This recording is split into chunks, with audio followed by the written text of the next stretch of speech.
Hello and welcome everyone, আসসালামু আলাইকুম, welcome back. বিজয়ী হতে হলে তোমাকে নিয়ম ভাঙতে হবে। এই সমাজ তোমাকে প্রজা বানিয়ে রাখবে, রাজা নয়। তো ভাইয়া, যদি তুমি বিজয়ী হতে চাও তাহলে তোমাকে সবগুলো নিয়ম ভেঙে এগিয়ে যেতে হবে। তোমাকে দেখিয়ে দিতে হবে যে তুমি সবকিছুর ঊর্ধ্বে।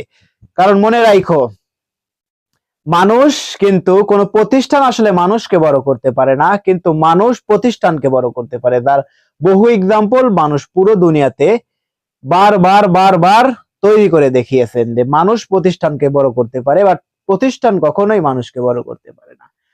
তো ভাইয়া, তোমাকে মনে রাখতে হবে এবং পরিশ্রম করে যেতে হবে। ভাইয়া, এরকম তুমি শুনছো না যে ওই দিনের অপেক্ষায় আছো, কোনো একদিন তোমার জীবনে সবকিছু ঠিক হয়ে যাবে? ওরকম দিন হয়তো বা তোমার লাইফে কখনোই আসবে না।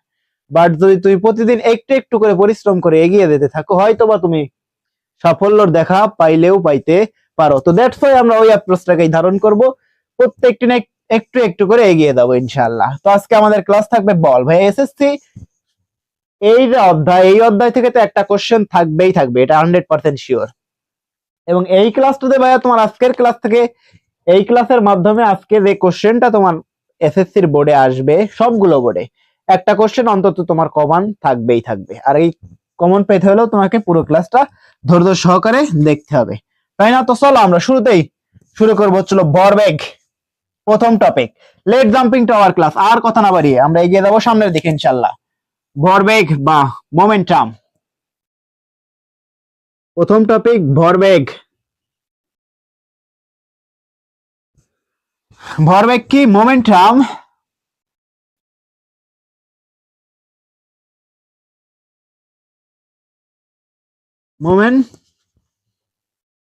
Momentum is equal to mass into velocity. আগে একটু সুন্দর মতো লিখি। মোমেন্টাম, ইনিশিয়াল মোমেন্টাম,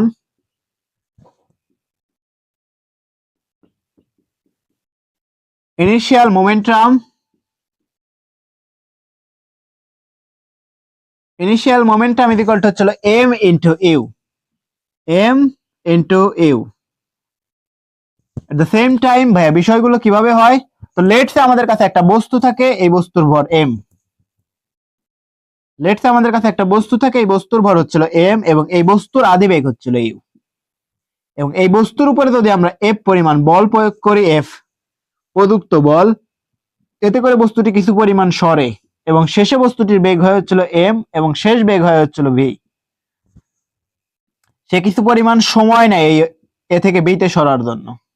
বস্তু শুরুতে থাকে এতে, এ থেকে বিতে সরার জন্য সে কিছু পরিমাণ সময় নেয়, সময়ের পরিমাণটা টি, এবং সে কিছু পরিমাণ ডিস্টেন্স কভার করে, সেই ডিস্টেন্সটাকে বলা হচ্ছিল এস। তো এই final momentum, initial momentum is equal to M into U. Momentum is equal to কি? Momentum is equal to mass into velocity. সোজা কথা, মোমেন্টাম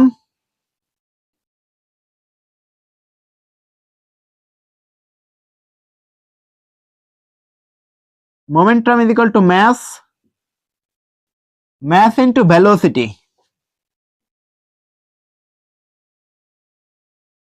Mass into velocity. তো initial momentum is equal to কি? Initial momentum is equal to mass into initial velocity. At the same time, final momentum is equal to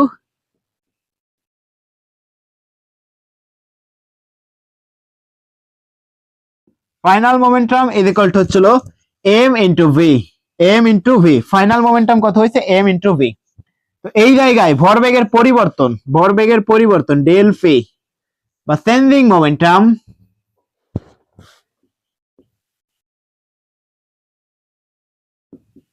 changing momentum is equal to হচ্ছিল final momentum minus initial momentum. Final momentum minus initial momentum. Final momentum minus হচ্ছিল initial momentum. তুমি চাইলে এটাকে ছোট হাতের F লিখতে পারো, final momentum minus initial momentum. তো ফাইনাল মোমেন্টাম কি ছিল? ফাইনাল মোমেন্টাম হচ্ছিল ডেল ফি, এদেরকে প্রকাশ করা হচ্ছিল del P. Changing momentum is equal to del P is equal to হচ্ছিল M V minus M U. বুঝতে পারছি বিষয়টা কিভাবে আসছে? ফাইনাল শেষ পর্যন্ত সে কোথায় পৌঁছাইছে? এম ভি, এবং শুরুতে সে কোথায় ছিল? M U. M U. তো এই চেঞ্জ বা পরিবর্তনকে কিভাবে মেজার করা হয় ভাই, আমি কিন্তু এর আগে জানাইছিলাম যে পরিবর্তন মেজার করা হয় হচ্ছিল পরিবর্তন বা change, change is equal to হচ্ছিল ফিনাল মাইনাস ইনিশিয়াল,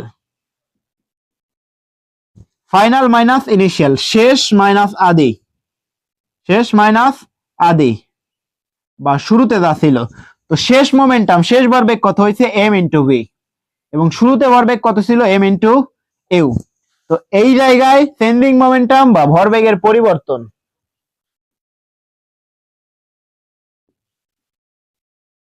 ভরবেগের পরিবর্তন, ভরবেগের পরিবর্তন ইকুয়াল টু হচ্ছিল M V minus M V minus M U. তো এটারই প্রকাশ করা হচ্ছিল del P divided by M V minus M U. তো ভরবেগের পরিবর্তনের হার, তো কতটা হারে কি হারে এই ভরবেগটা আসলে পরিবর্তন হচ্ছে এইটাকে মেজার করা হচ্ছিল ভরবেগের পরিবর্তনের হার এফ, অথবা তুমি পি বলতে পারো। পি ইজ ইকুয়াল টু হচ্ছিল M V minus M U divided by T, M V divided by M U, M V minus M U divided by T. এই অংশটারে কি বলে হয়, এর বলা হচ্ছিল ভরবেগের পরিবর্তনের হার। কোন একটা জিনিসকে যদি আমরা সময় দ্বারা ভাগ করাই তাইলেই তো আমরা পেয়ে যাই হচ্ছিল হার, বা সে কি হারে আসলে পরিবর্তিত হচ্ছে, চেঞ্জ হচ্ছে। যেমনটা আমরা বেগের জিনিসপত্রগুলোকে চেঞ্জ করি, যেমন বেগ যদি আমরা বের করতে চাই তাহলে D square X by D T square equal to কত হয় এ, পাশাপাশি D V by D T equal to কত হয় ভি। এইভাবেই কেসগুলো কাজ করে। তো কোন একটা জিনিসকে যদি আমরা পরিবর্তন করতে চাই বা কাউন্ট করতে চাই কি হারে পরিবর্তন হচ্ছে, তাহলে তাকে সময় দ্বারা ভাগ করতে হবে। তাহলে এই জায়গায় থেকে আমরা পরিবর্তনের হার পাই কত, v equal to M V minus M U divided by T, ভরবেগের পরিবর্তনের হার। সোফার সবাই বুঝতে পারছি বিষয়গুলো কিভাবে কাজ করে? তো ভাই আসলে আমরা আরো একবার দেখে নেই এই বিষয়গুলো কিভাবে কাজ করে। তো ভরবেগ, momentum is equal to mass into velocity, এই জিনিসপত্র আমরা সবাই জানি। তো initial momentum is equal to হচ্ছিল এম ইনটু ইউ, শুরুতে তার ভরবেগের পরিবর্তন কত, ভরবেগ ছিল হচ্ছিল এম ইনটু ইউ, এবং final momentum is equal to হচ্ছে M into V, final momentum M into V. এই সবগুলো পরিবর্তন কেন হয়েছে, অনলি বিকজ অফ এফ। সবগুলো পরিবর্তনের পিছনে দায়ী কে, এই ফোর্স। যদি ফোর্সটা আমরা না প্রয়োগ করতাম তাইলে তো এই বস্তুর কোনো পরিবর্তনটাই হইতো না।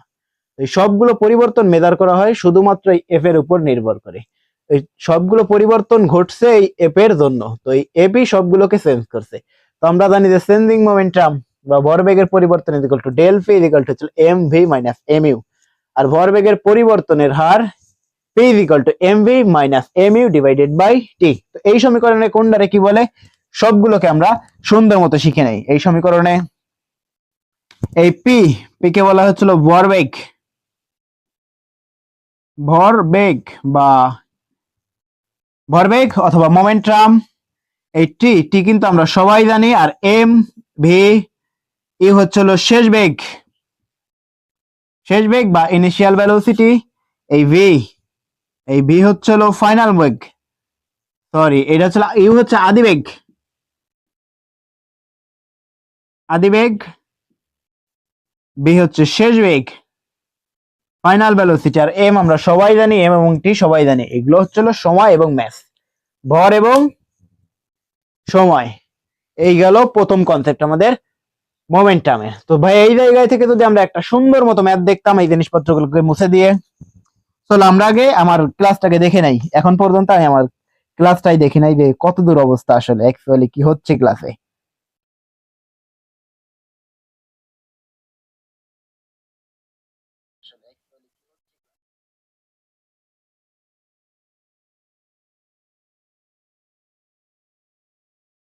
হুমায়রা মারদান সোহানা, আসসালামু আলাইকুম ভাইয়া। ওয়ালাইকুম আসসালাম। বলছে যে ভাইয়া এই চ্যাপ্টারটা অনেক হার্ড, আমি জানি এই চ্যাপ্টারটা অনেক হার্ড, বাট আজকে আমরা এমন ভাবে পড়বো তুমি এর পরে দেখবে যে তোমার এই জিনিসপত্রগুলো আসলে কতটা ইজি হয়ে যায়। ইনশাল্লাহ তুমি সঙ্গে থাকো এবং শেষ পর্যন্ত থাকো, দেখবে যে আসলেই কতটা সহজ হয়, তাই না ভাইয়া? চলো আমরা এই জায়গায় থেকে নিজেরা একটা ম্যাথ সেট করে দেই এবং খুব সুন্দর মতো দেখে ফেলি। ভাইয়া বুঝতে পারছি বিষয়গুলো বলেন যে p is equal to mv divided by t, mv minus mu divided by t। এই p হচ্ছিল ভরবেগের পরিবর্তনের হার mv minus mu divided by t।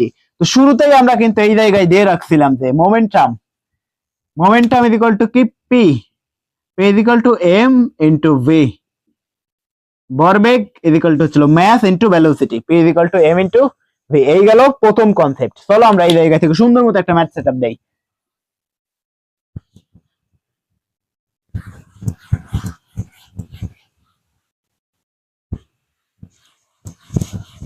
যথেষ্ট হার্ড একটা অধ্যায়, সুন্দর মতো ম্যাথ সেটআপ দেই ভাইয়া, তুমি মনোযোগ দাও, তোমার মনে যা চাবি তাই নেবে। তো লেটস সে আমাদের কাছে একটা বস্তু আছে, এই বস্তুর ভর হচ্ছিল m এবং এই বস্তুর আদিবেগ u এবং এই বস্তুর উপরে প্রয়োগ করছি আমরা অ্যাপ্লাইড ফোর্স f। f পরিমাণ বল প্রয়োগ করায় বস্তুটি শুরুতে a ছিল, এ থেকে সরে b তে পৌঁছাইছে, t পরিমাণ সময় নিছে, b তে পৌঁছাইছে, বস্তুর ভর এখনো m আছে এবং বস্তুর শেষ বেগ হইছে v।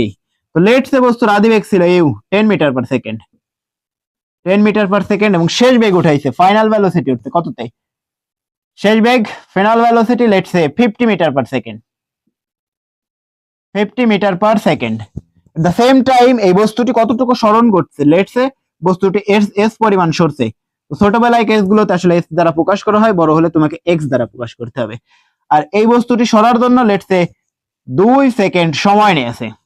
এই জায়গায় ভরবেগের পরিবর্তনের হার আসলে কত হয়েছে, ভরবেগের পরিবর্তন আমরা একাধিক কেস নেব। ভরবেগের পরিবর্তন del P is equal to M V minus M U. ভাই এই জায়গা থেকে তুমি এম কে কমন নিতে পারো, ভরের কোনো পরিবর্তন হয় নাই, নো সেন্স, তাই না? যদি ভরের কোনো পরিবর্তন না হয় তাহলে এম কে কমন নিতে পারো, ভি মাইনাস ইউ। সুন্দর না কনসেপ্টটা? যদি সুন্দর হয় তবে দেখো তো এই যে ভর কতটা দিয়ে রাখছি আমরা, বস্তুর ভর হতে এখন আমরা দেই নাই। লেটস সে বস্তুর ভর কত, 2 কেজি, যা মনে চাবে তাই নিতে পারো তুমি, 2 কেজি 2। বস্তুর শেষ বেগ কত, 50 মাইনাস বস্তুর আদিবেগ কত, 10। 50 থেকে 10 ভাগ করলে বাসে 40, 40 এর সাথে 2 গুণ করলে কত হয়, 80। তো ভরবেগের একক কি দেখো তো, ভরের একক এই যে p is equal to m into v, ভরের একক কি কেজি, বেগের একক কি মিটার পার সেকেন্ড, ভরবেগের একক কি KG metre per second. At a time সবকিছু আমি শিখাইছি, ভরবেগের পরিবর্তন পাশাপাশি বা একটা স্ক্রিনশট তুলে রাখতে পারো যে p is equal to mv, ভরবেগের একক কি কেজি মিটার পার সেকেন্ড, ভরের একক কেজি এবং বেগের একক মিটার পার সেকেন্ড। সুন্দর মতো তুলে নিতে পারো একটা স্ক্রিনশট। তো আমরা পেয়ে গেছি এই প্রথম কনসেপ্ট থেকে ভরবেগের পরিবর্তনের হার আসলে কত হয়। এট দ্য সেম টাইম আমরা এই জায়গায় থেকে আমরা আরো একবার দেখবো যে ভরবেগের পরিবর্তনের হার আসলে কত হয়। p is equal to mv minus mu divided by t। শুরু করো, বসিয়ে দাও, এর m কে কমন নিতে পারো তুমি, direct v minus u divided by t। যদি আমরা এই নিউমেরিক্যাল ভ্যালুগুলো এই জায়গায় ইনপুট দিতে থাকি তাইলে আমরা পেয়ে যাবো ফলাফল 2 into 50 minus 10 divided by 2, okay 40 KG metre per second square. এই উপরে আছে কত দেখো, ভরের একক, এই জায়গায় থেকে আমরা যদি নির্ণয় করি ভরের একক কি কেজি, তাই না? এই মিটার, বেগের একক কি মিটার পার সেকেন্ড, সময়ের একক কি সেকেন্ড, তার মানে সেকেন্ড ইনভার্স সেকেন্ড স্কয়ার। বুঝতে পারছি, KG metre per second square ভরবেগের পরিবর্তনের হারের একক, বাট ভরবেগের পরিবর্তনের একক শুধুমাত্র কেজি মিটার পার সেকেন্ড, আর ভরবেগের পরিবর্তনের হার যদি টাইম দ্বারা আরো একবার আমরা ইনভার্স করাই তাহলে স্কয়ার দাঁড়ায়। বুঝতে পারছি সোপার, এই গেল ফিনিশ। ভাইয়া যদি বুঝে না থাকি চলো আমরা আরো একবার দেখে ফেলি যে বিষয়টা কিভাবে এই কাজগুলো হয়েছে। লেটস সে আমাদের কাছে একটা বস্তু আছে, ওর উপরে আমরা এফ পরিমাণ বল প্রয়োগ করছি, এফ হচ্ছিল প্রযুক্ত বল বা অ্যাপ্লাইড ফোর্স। তো এফ পরিমাণ বল প্রয়োগ করছি, এতে করে বস্তুটি এস পরিমাণ ডিসটেন্স, এস দ্বারা বোঝাইছি ডিসটেন্স বা সরণ বা ডিসপ্লেসমেন্ট, এত পরিমাণ সরছে। শুরুতে বস্তুটি ছিল এই অবস্থান, এই পরিমাণ সরছে, সরে বস্তুটি পৌঁছাইছে হচ্ছিল বিতে, এবং এই টোটাল ডিসটেন্সটা অতিক্রম করার জন্য বস্তুটা সময় নিছে কত পরিমাণ, টি পরিমাণ সময় নিছে। যদি বস্তুটি টি পরিমাণ সময় নাই তাহলে এই জায়গায় থেকে ভরবেগের পরিবর্তন আসলে কতটা হয়েছে। ভরবেগের পরিবর্তন আমরা জানি del P equal to M V minus M U divided by T. ভরবেগের পরিবর্তনের হার, এটা শুধুমাত্র ভরবেগ। এই জায়গায় এই কেসে ভর তো সেমই আছে, শুরুতে ভর দা বস্তু শেষেও ভর তাই। যদি বস্তুর আগেই বেগ এবং শুরুতেও ভর এবং শেষ ভর যদি সেম থাকে এবং ভরটা সবসময় সেম থাকবে, এই ভরের মান কনস্ট্যান্ট। যদি সেম হয় তাহলে এই বেগটা শুধুমাত্র চেঞ্জ হচ্ছে। আমরা ভরকে কমন নিছি, সবগুলোকে বসাই দিছি, আমরা ফলাফল পেয়ে গেছি। এই গেল প্রথম কনসেপ্ট, ভরবেগ। সোফার ভাইয়া ক্লিয়ার? যদি এতদূর পর্যন্ত আমরা বুঝে থাকি তাহলে হাত তুলে একটু জানান দিয়ে দাও, ভাই আমি বুঝতে পারছি।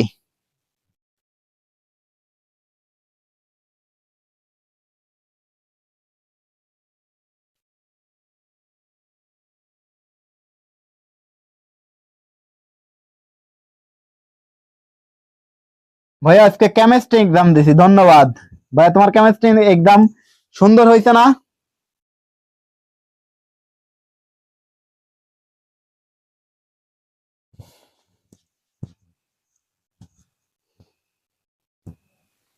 চলো আমরা এগিয়ে যাই সামনের দিকে। সোফার পরবর্তী টপিক থাকবে বলের ঘাত।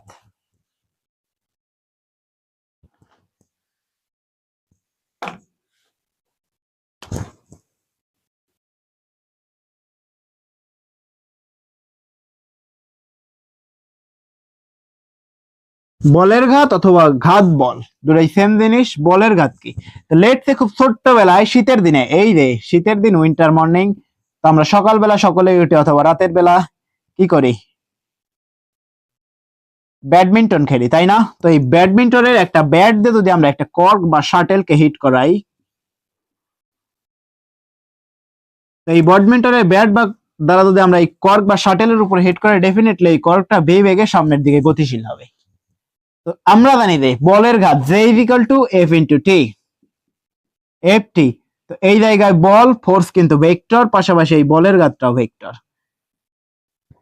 যদি ভেক্টর হয় তবে দেখো তো এই জায়গায় থেকে আমরা কি দেখতে পাই? তো জে এক্স প্রপোর্শনাল টু বলের ঘাত এক্স প্রপোর্শনাল টু হচ্ছিল force, applied force. Same time J x proportional t, বল যত বেশি হবে আঘাতের মান তত বাড়বে। এই জায়গায় এই শাটাল বা এই শাটাল দ্বারা এই কর্কের উপরে আমরা যে হারে যত জোরে বা যত বল প্রয়োগ করব, অ্যাপ্লাইড ফোর্সের মান যত বেশি হবে আঘাতের মান তত বাড়বে। এট দ্য সেম টাইম সময় যত বাড়বে আঘাতের পরিমাণটাও তত বাড়বে। তো ভাইয়া দেখো তো কি হয়েছে যে ছোটবেলায় তুমি যখন স্কুলে যাইতা, তো টিচার যখন তোমারে পিটাইতো তখন তোমারে পিটায়া ব্যাটটা হাতের উপর ঠাসে ধরে রাখতো, এতে করে কি হইতো? সময় বাড়তো। যদি সময় বাড়ে তাহলে কি হইতো? আঘাতের পরিমাণটাও বাড়তো। এট দ্য সেম টাইম এই কাজগুলো কি হয়? তো টিচার পাশাপাশি যত জোরে প্রেসার দিয়ে বাড়ি দিত, তত জোরে বল দিত, আঘাতের পরিমাণটাও তত বাড়তো। একদম সেম জিনিসপত্রগুলো এই জায়গায় ঘটবে। দেখো তো সময়ের পরিমাণ যত বাড়বে আঘাতের পরিমাণটাও তত বাড়বে। এট দ্য সেম টাইম বল যত জোরে বাড়ি দেওয়া হবে আঘাতের পরিমাণটাও তত বাড়তে থাকবে। এই গেল বলের ঘাত। তো এই জায়গায় থেকে আমরা কি বের করতে পারি?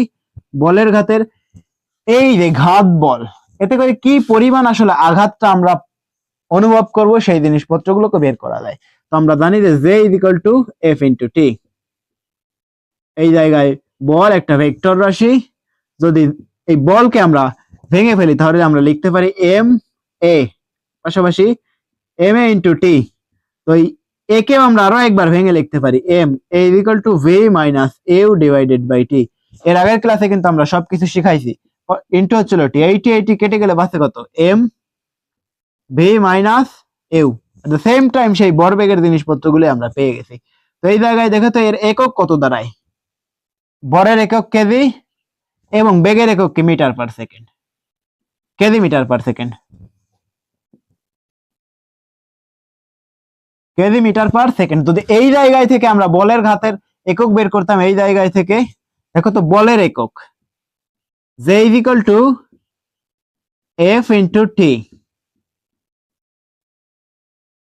এফ বলের একক কি? নিউটন, সময়ের একক কি? Second, Newton second. তো এই জায়গায় থেকে টিচার আসলে কিভাবে কোশ্চেন গুলো সেট করতেন? ভাইয়া বুঝতে পারছি বিষয়গুলো কিভাবে কাজ করে। তো লেটস আমাদের কাছে একটা কর্ক আছে, ওই কর্ককে যদি আমরা একটা ব্যাডমিন্টনের ব্যাট দিয়ে হিট করাই তাহলে ওই কর্কটা ডেফিনেটলি ভি বেগে সামনের দিকে গতিশীল হবে। যদি সামনের দিকে ভি বেগে গতিশীল হয়, সে কত বেগে গতিশীল হবে সেই পরিমাণটা যদি আমরা দিয়ে দেই তাহলেই আমরা বের করতে পারবো বলের ঘাত কত। বলের ঘাত কত কত হবে। তো এই গেল প্রথম কেস। পাশাপাশি আমরা এই জায়গায় থেকে ম্যাথ কিন্তু করাবো তোমারে। তো লেটস এই বস্তুটার নিউটন সেকেন্ড কত কত নিউটন সেকেন্ড আছে এই জিনিসটা তো আমি তোমার দেখাই দিয়েছি। তো যদি আমরা এই জায়গায় থেকে একটা ম্যাথ করতাম ভাই, দেখো তো এই বস্তুর শেষ বেগ হয়েছে কত, এই কর্কের বেগ হয়েছে let's say 200 metre per second, 200 metre per second. এবং এই কর্ককে যত বলে আঘাত করা হয়েছে বা আদি বেগ, কত বেগে হিট করা হয়েছে আদি বেগ, লেটস আদি বেগের মান ছিল 50 metre per second, 50 metre per second. Direction কিন্তু সেম, একই দিক বরাবর চলছে। যদি এই দিক বরাবর চলে তাহলে আমরা জে ইজ ইকুয়াল টু কত পাই, এম ভি মাইনাস ইউ। তো এই জায়গায় এই কর্কের ভর কত, লেটস সে 0.25 কেজি। কর্কের ভর অনেক বেশি, নগণ্য হয়, আমরা অনেক বেশি নিয়ে ফেলছি। তো যদি 0.25 কেজি হয় তো ভর বসাও 0.25 ডিভাইডেড ইনটু ভি, বস্তু শেষ বেগ উঠছে কত 200 মাইনাস কত 50 ইকুয়াল টু কত দাঁড়ায় 0.25 মানে কত 1/4, 4×25 100, 1/4 ইনটু কত আছে 150। 150 কে যদি তুমি 4 দ্বারা ভাগ করাও তাহলে কত হয় 150 ডিভাইডেড বাই 4, এটাই আনসার। 150 ডিভাইডেড বাই 4 যদি আমরা ক্যালকুলেশন করি তাহলে কত দাঁড়ায় 150 ডিভাইডেড বাই 4, 37.5। ফলাফল যদি শেষ পর্যন্ত আমরা নিউমেরিক্যাল ভ্যালু বসাই তাহলে পাওয়া যায় কত 37.4। চলো ভাই এই জায়গা থেকে আমরা একটা এমসিকিউ সেট করাই, কিভাবে টিচার তোমার আসলে পরীক্ষার হলগুলোতে এমসিকিউ সেট করাবেন। তো চলো আমরা একটা এমসিকিউ দেই। এমসিকিউ যদি একটা এমসিকিউ সেট করি আমরা এই জায়গায় থেকে, তো খুব সুন্দর এবং স্মার্ট এমসিকিউ গুলাই সেট করাবো। চলো এ ফলাফল আমরা পাইছি কত 3.37.4 newton second, B 37.4 KG metre per second, C 50.4 newton second. C D, D কোশ্চেনে টিচার সেট করবেন এ এন্ড সি। বেটা এ এন্ড বি। কথা হচ্ছে ভাই তুমি তো খুব সুন্দর মতো অঙ্কটা করাবে, ম্যাথটা করবে, এরপরে আমি তো তোমার শিখাইছি ম্যাথটা কিভাবে করতে হবে। খুব সুন্দর মতো তুমি ম্যাথটা করবে এবং ম্যাথটা করার পর তুমি দেখবে যে একক ঠিক আছে নিউটন সেকেন্ড, আলহামদুলিল্লাহ বলে প্রথমটাতেই টিক মারবে, কারণ তুমি পায়ে গেছো, কারণ অ্যান্সারটা মিলছে, পাশাপাশি এককটাও মিলছে। এইটা করলো ভুল, কারণ পরীক্ষার হলে তোমার অনেক বেশি এক্সাইটমেন্ট কাজ করবে। কেন এক্সাইটমেন্ট কাজ করবে, কারণ এটাই তোমার জীবনের ফার্স্ট বোর্ড এক্সাম। যদি এমনটাই হয় তাহলে তোমার ফার্স্ট বোর্ড এক্সামে তোমার অনেক বেশি এক্সাইটমেন্ট কাজ করবে। এতে করে কি হবে, তুমি কোশ্চেনটা দেখা মাত্রই ফলাফল বের করবে এবং দেখবে যে শুরুতেই আনসার মিলছে। আনসার মেলার সাথে সাথে তুমি আলহামদুলিল্লাহ বলে টিক মেরে এগিয়ে যাবে পরবর্তী কোশ্চেনের দিকে। যদি পরবর্তী কোশ্চেনের দিকে এগিয়ে যাও তো একবার এই জায়গা থেকে একটু বেটার অবজারভেশনটা করো, থিঙ্কিং লঙ্গারে বেটার অ্যান্সার। দেখবে যে যদি আমরা দেখি যে 37.4 নিউটন সেকেন্ড, উত্তর ঠিক আছে, কারণ জানি ভরবেগের একক newton second. At the same time দেখো তো 37.4 KG metre per second, 37.4 KG metre per second, এই এককটাও তো ঠিক আছে, এও ঠিক পাশাপাশি বিও ঠিক, বাট আনসার আসলে কোনটা ঠিক, এও ভুল বিও ভুল, আনসার কোনটা সি, মানে দুইটাই ঠিক, এই জায়গায় কোনোটাই হবে না, আনসার হবে কোনটা C, A and B, answer কোনটা C, A and B answer C.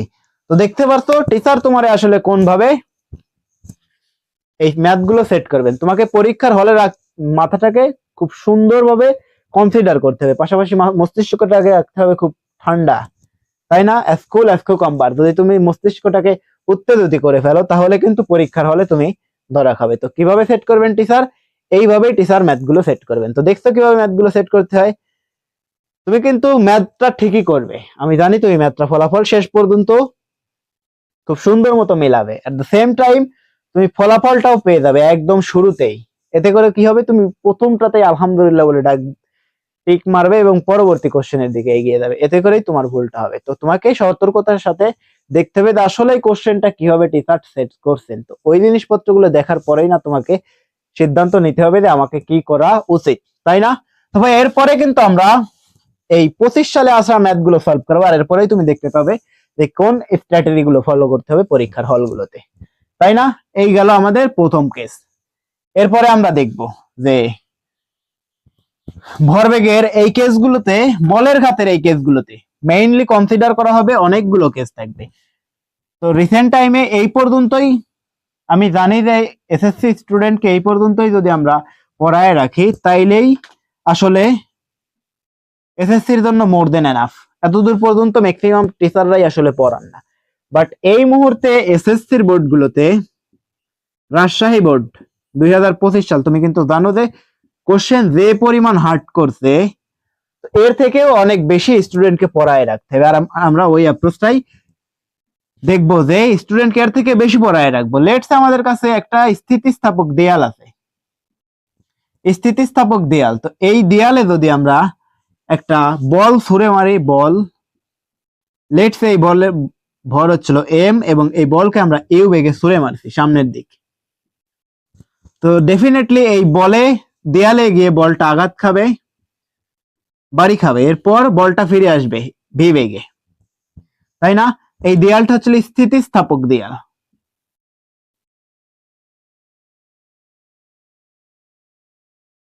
স্থিতিস্থাপক দেয়াল, যে বেগে বলটা, স্থিতিস্থাপক শব্দের অর্থ কি, যে বল যে বেগে আমরা ছুঁড়ে মারবো এট দ্য সেম টাইম বলটা ওই দেয়ালে আঘাত করার পর ঠিক সেম বেগেই ফিরে আসবে। তো এই জায়গায় কি হবে, ভি এবং ইউ কিন্তু সেমই হবে, শেষ বেগ এবং আদি বেগ কিন্তু সেম হবে। তো কোশ্চেন হচ্ছে যে এই জায়গায় থেকে বলের ঘাত জে ইজ ইকুয়াল টু কত হবে।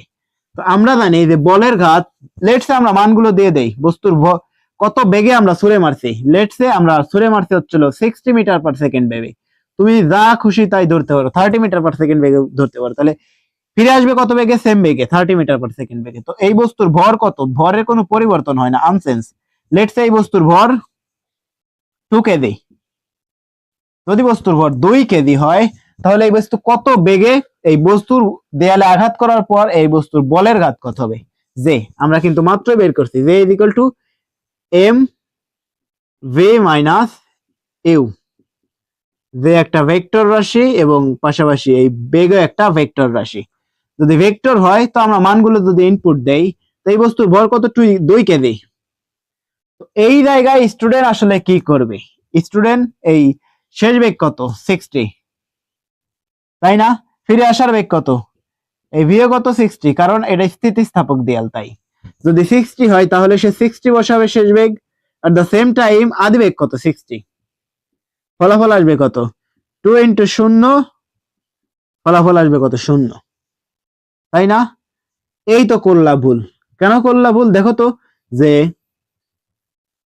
এই যে বেগ, বেগ একটা ভেক্টর রাশি, যদি বেগ ভেক্টর রাশি হয় সে কিন্তু দিক চেঞ্জ করছে, আমরা ছুঁড়ে মারছি এই দিক বরাবর, সে কিন্তু আবার দিক চেঞ্জ করে ফিরে আসছে এই দিক বরাবর, 180 ডিগ্রি বরাবর ছুঁড়ে মারছে সে, 180 ডিগ্রি বরাবর π/2 বা পায়ের সমপরিমাণ কোণকেই সে ব্যাক নিছে, ব্যাকে নিয়ে আবার ঘুরে আসছে। তো এই জায়গায় ডেফিনেটলি দিক চেঞ্জ করছে, যদি দিক চেঞ্জ করে তাহলে অবশ্যই এর মানগুলোকে চেঞ্জ করতে হবে। তো ছোড়ার বেগটাকে যদি আমরা পজিটিভ ধরি অথবা নেগেটিভ ধরি, ডেফিনেটলি ফিরে আসার বেগটাকে আমাদের পজিটিভ ধরতে হবে, ফিরে আসার বেগটাকে ধরতে হবে কত, পজিটিভ, তাই না? যদি আমরা ছুঁড়ে মারার বেগটাকে নেগেটিভ ধরি তাহলে ডেফিনেটলি ফিরে আসার বেগটাকে ধরতে হবে নেগেটিভ। তো ওইভাবে কনসিডার করতে হবে, তোমাকে সিদ্ধান্ত নিতে হবে কোশ্চেনটাকে দেখে। তো এম ভি কত, শেষ বেগ ইউ, সরি এম ইউ আর ভি তো সেমই, তো ইউ বসায় দাও, ইউ যা ভিও তাই, এম ইউ মাইনাস, শুরু থেকে ইউ কিন্তু নিজেই minus, minus u, minus u. তো দেখো তো মাইনাস দ্বারা মাইনাসে গুণ করে কি হয়, m minus u into minus u, তাহলে কত হয় প্লাস 2u, না ইউ প্লাস ইউ কত হয়, ইউ প্লাস ইউ কত হয় 2m ইউ, ফলাফল দ্বারাই কত 2m ইউ, তাই না? এই জায়গায় থেকে বলের ঘাত আসতো কত, বস্তুর ভর বসায় দাও, 2 ইন্টু বস্তুর ভর কত 2 কেজি ইন্টু আদু বেগ কত 60, তাই না? এইসব এইবার আমরা যদি ফলাফল বের করি তাইলে 60 60 120, 120 দুগুণ কত হয় 240 নিউটন সেকেন্ড অথবা কেজি মিটার পার সেকেন্ড, তুমি যেটা দিতে পারো অথবা কোশ্চেনে যেটা দেওয়া থাকবে তোমাকে সেইটা অনুযায়ী সিদ্ধান্ত নিতে হবে। এই গেল ফলাফলগুলো। তো আমি জানি যে স্টুডেন্ট কোথায় ভুল করবে। ইন নাটসেল আমরা এই জিনিসপত্রগুলো নিয়ে বহু ঘাটাঘাটি করছি, স্টুডেন্টরা কোথায় আসলে ড্রপ করে সেটা কিন্তু আমরা জানি। এই জায়গাগুলো স্টুডেন্ট কিভাবে আসলে পিক করবেন, যে কোশ্চেনটা কিভাবে ধরবে সে, আমি জানি কোশ্চেনটা দিয়ে দিলে সে প্রথমেই দেখবে যে কত বেগে ছুড়ে মারছি, সুন্দর মতো সূত্রটা বসাবে। তো স্থিতিস্থাপক দেয়াল সে জানে যে বেগে আঘাত করবে ঠিক সেম বেগেই ফিরে আসবে, যদি সেম বেগে ফিরে আসে সেই জায়গায় দিক চেঞ্জ করবে না, অথবা মানগুলোকে সেম ভাবে বসাই দেবে। সে মানগুলো সেম ভাবে বসাই দিলে কত হবে, ছুড়ে মারছে আমরা 60 মিটার পার সেকেন্ড বেগে, ফিরে আসছে 60 মিটার পার সেকেন্ড বেগে, সে ফলাফল বসায় দিবে কত 0। তার মানে এই জায়গায় ভরবেগের কোনো পরিবর্তন হয় নাই, বা বলের ঘাতের কোনো পরিবর্তন হয়নি। আসলেই কি কতটা সত্য হয়েছে, বলের ঘাতের কোনো পরিবর্তন হয়নি? ডেফিনেটলি হয়েছে। তো বলের ঘাত কিভাবে পরিবর্তন হয়েছে, সরি ভাইয়া, কিভাবে পরিবর্তন হয়েছে, আমরা ডিরেক্ট করে ছুড়ে মারছে এই দিক বরাবর, সে কিন্তু দিক চেঞ্জ করছে। যদি দিক চেঞ্জ করে তাহলে এই মানগুলোকে চেঞ্জ করতে হবে। যদি আমরা ছুড়ে মারার বেগটাকে নেগেটিভ ধরি তাহলে ডেফিনেটলি ফিরে আসার বেগটাকে পজিটিভ ধরতে হবে। যদি পজিটিভ ধরি, কেন পজিটিভ ধরতে হবে, কারণ এই বেগ একটা ভেক্টর রাশি, ভেক্টর। আর ভেক্টর আমি কিন্তু তোমার প্রথম ক্লাসে করাইছি যে ভেক্টর যদি আমরা প্রকাশ করতে চাই, তো এই ভেক্টরকে প্রকাশ করার জন্য মোট দুইটা প্যারামিটার দরকার, মান দরকার, এট দ্য সেম টাইম দরকার হচ্ছিল দিক। এই জায়গায় ভেক্টর প্রকাশ করার জন্য তো দুইটাই দরকার, মানও দরকার, মান পাশাপাশি দিকও তো দরকার, দুইটাকেই তো আমাদেরকে কাউন্টে নিতে হবে। যদি আমরা শুধুমাত্র একটাকে নিয়ে কাজ করি তাইলে তো ফলাফল সঠিক আসবে না। তো সেইটাই তো হয়েছে, যদি আমরা একটা নিয়ে কাজ করি তাইলে ফলাফল ঠিক আসে নাই, আর যদি আমরা দুইটাকেই মেজারমেন্ট করি তাইলেই তো আমরা সঠিক ফলাফল অব্দি পৌঁছাই। এইগুলো থাকবে হচ্ছে তোমার পরীক্ষার হলগুলোতে শেষ করার জন্য। তোমার সব থেকে এই কোশ্চেন গুলো, যে স্টুডেন্টটা আসলে কোশ্চেন গুলো দেখা মাত্রই ধরে ফেলতে পারবে যে এই কোশ্চেনটা আমাকে এইভাবে সমাধান করতে হবে, তাইলেই না ওই স্টুডেন্টটা ভালো ফলাফল করবে পরীক্ষার হলগুলোতে। আর যদি তুমি কোশ্চেনটা পিক করতেই না পারো বা ধরতেই না পারো, এবং ধরার পরে যদি তুমি ওই অ্যাপ্রোচ গুলোই খুঁজে না পাও যে কিভাবে কিভাবে আমি এগিয়ে যাবো সামনের দিকে, তাহলে তো ডেফিনেটলি তোমার ফলাফলটা খুব খারাপ হবে। কারণ এই মুহূর্তের বোর্ডগুলোতে কোশ্চেনের স্ট্র্যাটেজি খুবই হাই, তুমি একটু ধৈর্য ধরো, তুমি দেখবে। এই গেল আরো একটা কনসেপ্ট। চলো তো ভাইয়া, আমি জানি যে এই স্টুডেন্টকে এই পর্যন্ত এত বেশি পড়ানো উচিত না, তবে এই মুহূর্তে কোশ্চেনের প্যাটার্ন যে পরিমাণ হার্ড, তবে এর থেকেও বেশি পড়ানো উচিত, এবং আমরা সেই অ্যাপ্রোচটাই নেব এবং এর থেকেও বেশি পড়াবো। তুমি একটু ধৈর্য ধরে থাকো। কেন বেশি পড়াবো, কারণ ওই পূর্বের বাংলাদেশ আর এই মুহূর্তে নাই যে তুমি শুধুমাত্র দুই একটা কোশ্চেন সলভ করায় গেলে আর পরীক্ষার হলগুলোতে গিয়ে দেখলে যে আসলে আমি খুব ভালো রেজাল্ট করতেছি। না, তুমি কিন্তু এইচএসসির বেশ কিছু দিন আগেই ফলাফল দিছে, কি হয়েছে, 50% পাস, 54 সামথিং বলা যায় 50% পাস। যদি 50% পাস হয় তাহলে 100 জনে কয়জন, 50 জন, তাই না? 100 জনে যদি 50 জন পাস করে তাইলে বুঝতে পারছো বিষয়টা কোন লেভেলে পৌঁছাইছে, তাই না? আর তোমার কেসটা যে এত সহজ হবে এমনটা কিন্তু না, তোমার জন্যও থাকবে সেম।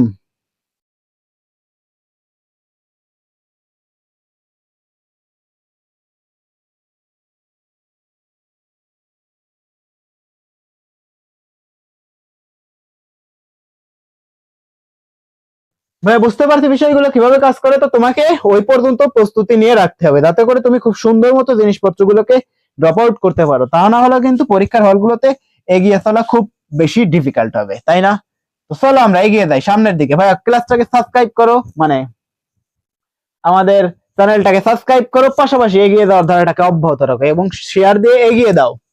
তো চলো, আর সব থেকে বড় কথা এবং খুশির সংবাদ হচ্ছে যে আমাদের পেইড কোর্স কিন্তু চলমান, তাই না? এক্ষুনি ভর্তি হয়ে যাও, আর ডেসক্রিপশন লিংক দেওয়া আছে, ডেসক্রিপশনে ভর্তি কোর্সের লিংক দেওয়া আছে। কত টাকা? মাত্র 500 টাকা, বাট 40% অফে। 40% অফ এই মুহূর্তে। 40% অফে যদি আমরা নেই তাহলে মাত্র দাঁড়ায় 300 টাকা। 40% অফে, 40% অফে অনলি 300 টাকা। আর এই 300 টাকায় তোমাকে এগিয়ে রাখবো সবার থেকে। এখন এনরোল নাও। আর কোর্স লিংক প্রথম ডেসক্রিপশনেই দেয়া আছে, কোর্সের লিংক একদম শুরুতেই। তাহলে এই বলের ঘাতের আমরা আরো একটু অ্যাডভান্স জিনিসপত্রগুলো শিখে রাখি, যাতে করে পরীক্ষার হলগুলোতে আমরা নিজেদেরকে খুব সুন্দর মতো সার্ভাইভ করতে পারি। কারণ প্রশ্ন তো হয়তো টিচার হার্ড করবেন আমরা জানি, তো ওই পর্যন্ত আমাদের প্রিপারেশন নিয়ে রাখতে হবে। তো লেটস আমাদের কাছে একটা বস্তু আছে, এই বস্তুকে যদি আমরা একটা অ্যাঙ্গেল করে ছুঁড়ে মারি, তো প্রথম বস্তুটাকে আমরা মারছি কিভাবে? একদম সোজাভাবে দেয়ালে। বাট যদি আমরা কোণা করে ছুঁড়ে মারি তো ডেফিনেটলি এই বস্তুটা দেয়ালে হিট করবে। হিট করার পর এই দেয়ালে আঘাত করার পর বস্তুটা আবার ফিরে যাবে ইউ এর সমপরিমাণ বেগে। তো যদি আমরা এই জায়গায় মারি তাহলে বস্তুটা আবার ইউ এর সমপরিমাণ বেগ নিয়ে,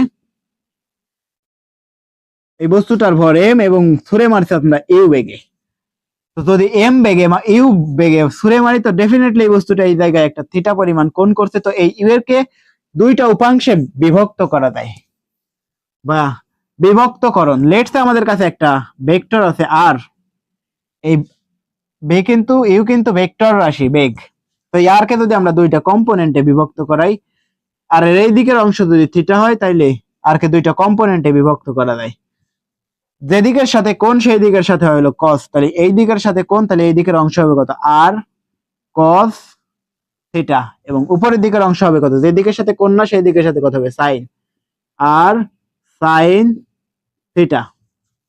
তো তুমি এর কম্পারিজন করো ওইভাবে, এই দিক বরাবর অংশ থাকবে এবং এই দিক বরাবর অংশ থাকবে, তাই না? তো এই কোণটা যদি থিটা হয় তাহলে ডেফিনেটলি এই কোণটাও থিটা, বিপরীত কোণ তাই থিটা।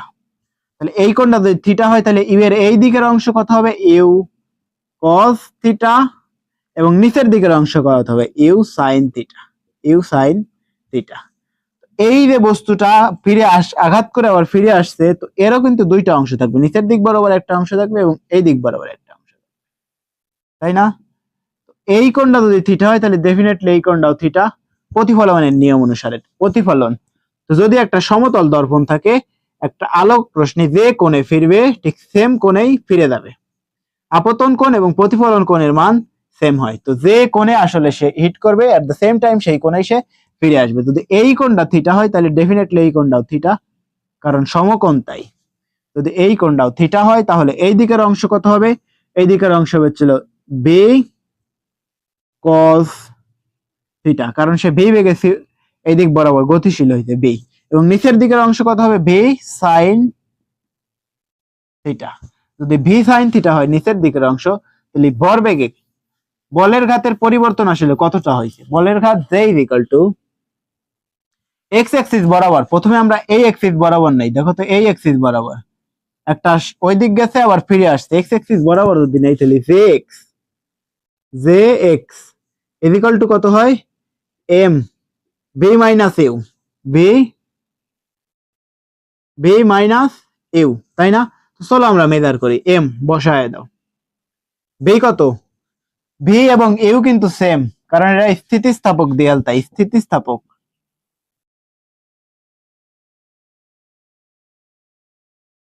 এই দেয়ালটা একটা স্থিতিস্থাপক দেয়াল, তাই যে বেগে ছুড়ে মারবো ঠিক সেম বেগেই ফিরে আসবে।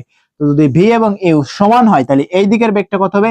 এই যে বেগে আমরা ছুড়ে মারছি, তো এই জায়গায় তো দিক চেঞ্জ করতে হবে। যদি আমরা ছুড়ে মারার দিকটাকে নেগেটিভ ধরি, ডেফিনেটলি ফিরে আসার বেগটাকে ধরতে হবে পজিটিভ, তাই না? ছুড়ে মারার দিকটাকে যেহেতু নেগেটিভ ধরছি তাহলে ফিরে আসার বেগটাকে ধরতে হবে কি? পজিটিভ। তো পজিটিভ বসাই, দেখো তো শেষ বেগ কত? ভি, ভি কত হয়েছে? ভি কস থিটা, এই দিক বরাবর উপাংশ কত হয়েছে? V cos theta. ভি এবং ইউ কিন্তু সেম, তার মানে ইউ কস থিটা মাইনাস এই যে ভি, ইউ কিন্তু নিজেও নেগেটিভ, শুরুতেই সে negative, negative u cos theta, তাই না? যদি নেগেটিভ ইউ কস থিটা হয় তাইলে দেখো তো এই নেগেটিভ এবং নেগেটিভ কি হয়? নেগেটিভ ইন্টু নেগেটিভ পজিটিভ, তার মানে m cos theta plus cos theta, আমরা আরো এক লাইন করাই, u cos theta plus u cos theta, u cos theta, তাহলে বাসে কত 2u cos theta, 2m u cos theta. এই গেল অ্যাঙ্গেল করে যদি সুরে মারি এক্স এক্সিস বরাবর হয়, তো এটা তো একটা ভেক্টর রাশি, এই এক্স এক্সিস বরাবরও যাবে না, ওয়াই এক্সিস বরাবরও যাবে না, সে যাবে কোনটা এক্স এক্সিস এবং ওয়াই এক্সিস এর মাঝ বরাবর, লব্ধি বরাবর। তো সে যদি নিচের দিকের অংশটাকে আমরা কাউন্টে নেই, তার মানে j y is equal to কত হয় দেখো তো, এম বি মাইনাস ইউ, বসায় দাও, এম কে এমই রাখো। এই জায়গায় কি আর দিক পরিবর্তন হয়েছে? উপরের ডাও নিচের দিকে, এইটাও নিচের দিকে। যদি নিচের দিকে হয় তাহলে বেগের কোনো দিকের কোনো পরিবর্তন হয় নাই, তার মানে পজিটিভ নেগেটিভের কোনো কারবার নাই, তার মানে u sine theta minus u sine theta কত হয়, minus u sine theta minus u sine theta মানে কত 0, তার মানে এম এর সাথে যদি 0 গুণ করাই পুরোটাই কত হয় 0, j y is equal to 0। তো এই দুইটাকে যদি আমরা যোগ করাই দেই, তো যোগ করাইলেই তো আমরা পেয়ে যাবো লব্ধি R is equal to root over J x square plus J y square, তাই না? এই ওয়াই কিন্তু 0 আর এই এক্স এর স্কয়ারে বসাইলে আমরা পাই কত 2m u cos square theta, 2m u cos square theta, তাই না? তো এই স্কয়ার আর রুট কাটা, তাহলে বাসে কত 2m ইউ cos থিটা। এই গেল ভেক্টরের লব্ধি, বা এই কত কোণ করে সে কোন দিক বরাবর আসলে আসবে, তাই না? এই আমরা পেয়ে যাবো যদি আমরা একটা কোণে ছুঁড়ে মারি, থিটা কোণে ছুঁড়ে মারি, তাহলে সে কত বেগ বরাবর কোন দিকে কত বেগে ফিরে আসবে, তাই না? কত বেগে ফিরে আসবে 2m ইউ cos থিটা। তো এই জায়গায় যদি আমরা থিটা এর মান দিয়ে দিতাম, তাইলেই কিন্তু আমরা ম্যাথ গুলো পেয়ে যাইতাম। তো ভাই আমি জানি তোমার এই জিনিসপত্রগুলো বুঝতে অনেক বেশি কষ্ট হচ্ছে, এই জিনিসপত্রগুলো এসএসসি স্টুডেন্ট গুলোকে আসলে শেখানো উচিত না। কারণ এই জিনিসপত্রগুলো কেন শেখাচ্ছি, কারণ এই কোশ্চেনের স্ট্যান্ডার্ড আসলে ওই পর্যন্ত নিয়ে গেছেন টিচার, আসলে না শিখায় কাজ নাই, তো শিখাইতেই হবে, কারণ পরীক্ষার হলে যদি তুমি না পারো তাইলে তো আসলে সমস্যা। তো তোমাকে পারতে হবে, আর এর জন্য এই জিনিসপত্রগুলো শিখতে হবে, কষ্ট করে হলেও শিখতে হবে। আমি জানি এইগুলো এসএসসি স্টুডেন্টকে শেখানো ঠিক না, তারপরেও তোমাকে শেখানো হচ্ছে। কেন শেখানো হচ্ছে? কারণ কোশ্চেনটা তো তোমাকে পারতে হবে, অন্তত পাসটা তো করতে হবে, ভালো রেজাল্ট করতে হলে তোমাকে এই কোশ্চেন গুলো পিক করতে হবে। তো ওই পর্যন্ত আমি তোমাকে শেখায় রাখবো, যাতে করে তুমি পরীক্ষার হলগুলোতে ভালো রেজাল্ট করতে পারো, ওই পর্যন্ত আমি তোমাকে শেখাবো। বাট এই পর্যন্ত গ্রহণ করার মতো ক্যাপাবিলিটি তোমার লাগবে। এতে করে কি করতে হবে, তোমাকে শুধুমাত্র ধৈর্য ধরে ক্লাসগুলো দেখতে হবে এবং প্রত্যেকটা ক্লাস নোট ডাউন করতে হবে নিজের হাতে। আমরা কিন্তু অনেকটা সময় এরকম দেখি যে ভাইয়া ক্লাস করাচ্ছেন, আমি শুধুমাত্র ফোনটাকে টেবিলে রেখে দিয়ে দেখতেছি, এতে করে কিন্তু তোমার খুব একটা বেশি লাভ হবে না। কেন লাভ হবে না দেখো তো, যে আমরা কিন্তু সবাই জানি যে একবার লেখা 10 বার পড়ার সমান। তো দেখো তো, কেউ যদি তোমার খাবারটা খেয়ে দেয় তাইলে কি তোমার খাওয়া হবে? ডেফিনেটলি না। তো তোমাকে নিজের হাতে যদি আমরা কাজ করি, ওই যে একটা কথাই আছে না, মেহনতে মায়া বাড়ে, তো তুমি যদি কোনো একটা জিনিসের প্রতি মায়া বাড়াইতে চাও, তো ডেফিনেটলি তোমাকে ওই জিনিসটা নিজের হাতে করতে হবে এবং সেই কাজে মেহনত করতে হবে, তাইলেই না ফলাফলটা পজিটিভ হবে। তো তুমি কিভাবে শুধু অন্যের জিনিসপত্রগুলোকে দেখেই নিজের জিনিসপত্রকে কভার আপ করতে চাও, চলো আমরা একটা স্টোরি শেয়ার করি এই ভার্চুয়াল মিডিয়ার যুগে। তো আমরা না এই ভার্চুয়াল মিডিয়া ইউজ করতে করতে এতটা ইউজড হয়ে গেছি যে আমরা জীবনটাকে নিয়ে ওইভাবে চিন্তা করি যে দিস ইজ সিম্পল ডিফারেন্স। তো তোমার জীবন এবং ইউটিউবের মাঝের পার্থক্যটাও কিন্তু আমরা জানি না, তো ওইভাবে চিন্তা করতে হবে তোমাকে যে this is simple difference between a life আর ইউটিউব। জীবন এবং ইউটিউবের মাঝে বেশ কিছু পার্থক্য আছে। তো চাইলে এই ইউটিউবে কার্সরটারে টাইনার সামনে যাওয়া যায় অথবা পিছনে যাওয়া যায়, বাট জীবনে কি ওই সুযোগটা আছে, বা লাইফে কি ওই সুযোগটা আছে যে চাইলেই আমরা সময়টাকে ঠেকায় আজ থেকে 1 বছর পূর্বে আমার সাথে কি হয়েছিল এই মুহূর্তে আমরা টাইম ট্রাভেল করে তা দেখে আসতে পারবো? পারবো না। অথবা আজ থেকে 1 বছর পরে এই মুহূর্তে আমার সাথে কি হবে সেই জিনিসপত্র কি আমরা এই মুহূর্তে টাইম ট্রাভেল করে তা দেখে আসতে পারবো? ডেফিনেটলি না। তো জীবনটা কিন্তু ভার্চুয়াল গেম না যে একবার মরলে আবার শুরু। জীবনটা কিন্তু সেই পুরোনো দিনের বিটিভি সাদা কালো টিভির মতো, চাইলেই আটকে স্কিপ করা যায় না, আর চাইলেই রাত 10টার সংবাদকে টেনে দিয়ে অনুষ্ঠানের বাকি অংশ দেখা যায় না। আমরা না ভার্চুয়াল মিডিয়া ইউজ করতে করতে এতটাই ইউজড হয়ে গেছি যে চাইলেই সামনে যেতে পারি অথবা চাইলেই পিছনে যেতে পারি, এইভাবে জীবনটাকে নিয়ে চিন্তা করি। ডেফিনেটলি না। জীবনটা কিন্তু ভার্চুয়াল গেম না যে একবার মরলে আরো একবার শুরু, life is just only one clue. তো ওইভাবে চিন্তা করো, তোমার এই 3 মাস পরে তুমি যদি হাজার কান্না করো যে আমার যদি কেউ খুব সুন্দরভাবে আর একবার লাইফে যদি আর একবার চান্স দিত, যে আমি এই 3 মাসকে আরো একবার পিছনে টাই নাই না আমার সময় দিত, তাহলে আমি আমার নিজেরে একদম নিংড়াইয়া দিতাম, আমার সর্বোচ্চটা দিয়ে চেষ্টা করতাম ভালো রেজাল্ট করার বা ভালো কিছু করার। বাট এই সময়টা চলে যাওয়ার পরে তোমার আর কেউ এই সময়টাকে ফিরিয়ে এনে দিতে পারবে না। দুনিয়াতে কেউ নাই যে তোমাকে এই সময়টাকে ফিরিয়ে এনে দিতে পারে, তুমি যদি শত কান্না করো তারপরেও হবে না। তো তোমাকে বলে রাখছি ভাইয়া, তুমি চেষ্টা করো। দেখছো না, মানুষ যদি চেষ্টা করে দুনিয়ার সবকিছুকে ওভার করে দিতে পারে, তার বহু এক্সাম্পল কিন্তু তুমি দেখছো। তার খুব সহজ এক্সাম্পল হচ্ছে যে কেউ একজন এই লাইট আবিষ্কার করছিলেন, আর তিনি কতবার প্রায় 10,000 বার ফেল করছিলেন এবং তারপরেও তিনি সফল হয়েছিলেন। তো সফলতার গল্পটা কিন্তু খুবই সোজা, তোমাকে বারবার ফেল করতে হবে, আর যদি বারবার ফেল করতে পারো তাইলেই তুমি কিন্তু সফল হতে পারবে। এমনটা না যে তোমার লাইফে এমন কোন একটা দিন আসবে যে যেই দিনে তোমার লাইফের সবকিছু এট এ টাইম একেবারে ঠিক হয়ে যাবে, এমন কোনো দিন আল্লাহর দুনিয়ায় কখনোই হয় নাই, আর তোমার লাইফেও আসবে না। এইটা মাথায় রেখেই তোমাকে এগিয়ে যেতে হবে। চলো আমরা এই জিনিসটাকে আরো একবার দেখে নেই। আমি জানি না আমি কি বলছি, আমি একটু বেশি বলে ফেলছি হয়তোবা, তাই না ভাইয়া? চলো আমরা দেখে নেই জিনিসপত্রগুলোকে, যে যদি আমরা একটা বস্তুকে ইউ বেগে ছুড়ে মারি একটা কোণ করে, থিটা কোণ করে, তাইলে ডেফিনেটলি এই বস্তুটা দেয়ালে গিয়ে হিট করবে, এবং যে কোণে আমরা ছুড়ে মারছি ঠিক সেই কোণেই সে ফিরে যাবে। কারণ কি? কারণ প্রতিফলনের নিয়ম অনুযায়ী যে কোণে আঘাত করবে দেয়ালের এট দ্য সেম টাইম সেই কোণেই ফিরে যাবে। যদি সেই কোণে ফিরে যায়, তো এই যে যদি কোণা করে ছুড়ে মারি আমরা কোনো বস্তুকে, তাহলে ডেফিনেটলি তাকে উপাংশে বিভক্ত করতে হবে। এক্স অ্যাক্সিস বরাবর একটা অংশ থাকবে এবং ওয়াই অ্যাক্সিস বরাবর একটা অংশ থাকে। তো এক্স অ্যাক্সিস বরাবর অংশ কত হয়? ইউ কস থিটা, এবং ওয়াই অ্যাক্সিস বরাবর থাকে হচ্ছে u sine theta. At the same time এই নিচের অংশ ফিরে আসার অংশ কত হয়? এই কোণটা থিটা, এই দিকের অংশ কত হবে? ভি সাইন থিটা, ভি কস থিটা, এবং নিচের দিকের অংশ হচ্ছিল ভি সাইন থিটা। তো বলের